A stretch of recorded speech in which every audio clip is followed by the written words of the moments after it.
Alors bonjour, dans cette vidéo je vais vous expliquer comment ajouter une image sur un article, un post du blog. Donc vous allez déjà il faut aller sur la page sur laquelle vous voulez ajouter une image. Vous allez vous retrouver donc sur une page comme celle-ci, la page d'édition du post. Et vous allez voir cette petite icône Add Media. Vous allez cliquer dessus. Voilà, vous allez la retrouver sur une page comme celle-là. Il va falloir uploader, donc ça veut dire envoyer le fichier que vous voulez sur le serveur du site. Donc par exemple, je vais choisir une image au pif, par exemple celle-là. Non, elle est un peu grosse. Celle-là par exemple, hop là. Et donc elle va se retrouver dans la bibliothèque des images du site. Voilà, ici. Vous avez le titre que vous pouvez modifier. Donc là, je vais mettre par exemple test. Donc le titre le titre de l'image, c'est comment vous expliquer ça? C'est le texte qui apparaîtra quand vous mettrez votre souris sur l'image. Donc c'est pas un texte qui se verra, enfin, ça se verra pas. Toute cette partie là, ça nous intéresse pas.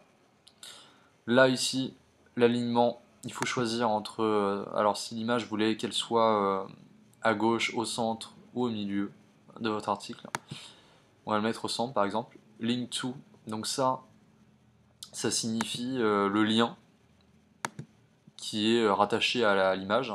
Ça veut dire que si vous mettez la media file, ça veut dire que quand l'utilisateur, le visiteur cliquera sur l'image, il va tomber sur une page euh, contenant juste l'image. Donc voilà, c'est pas vraiment intéressant.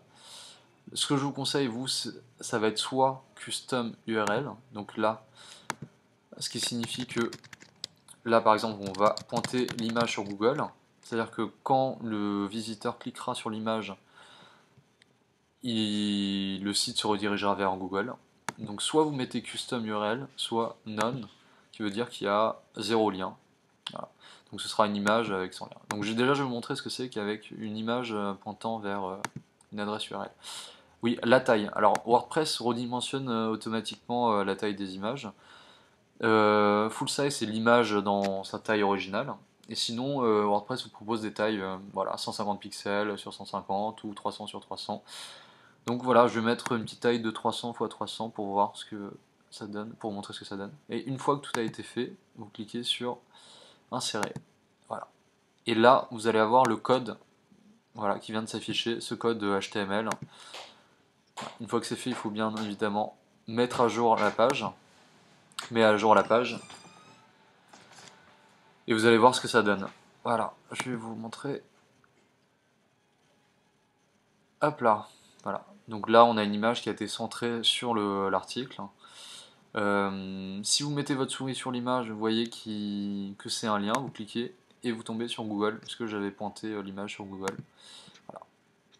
Tout simplement. J'espère que ça a été assez clair. Voilà, non, je vais vous montrer aussi comment ajouter une image sans lien, tout simplement. Donc c'est la même chose.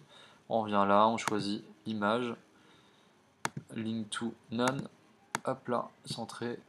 Il y a un autre code qui apparaît. Je vais mettre à jour. Et voilà. On va voir la page. Donc voilà, vous avez deux images. Celle-là qui contient un lien. Donc toute cette zone-là sera cliquable et va pointer vers Google. Et là, comme vous voyez avec ma souris, ça ne pointe vers rien du tout. J'ai beau cliquer dessus, il se passe rien. Donc voilà, l'image n'est associée à aucun lien. J'espère que ça aura été assez clair. Si vous avez des questions, posez-moi ça, posez-moi ces questions dans les commentaires et voilà, à bientôt.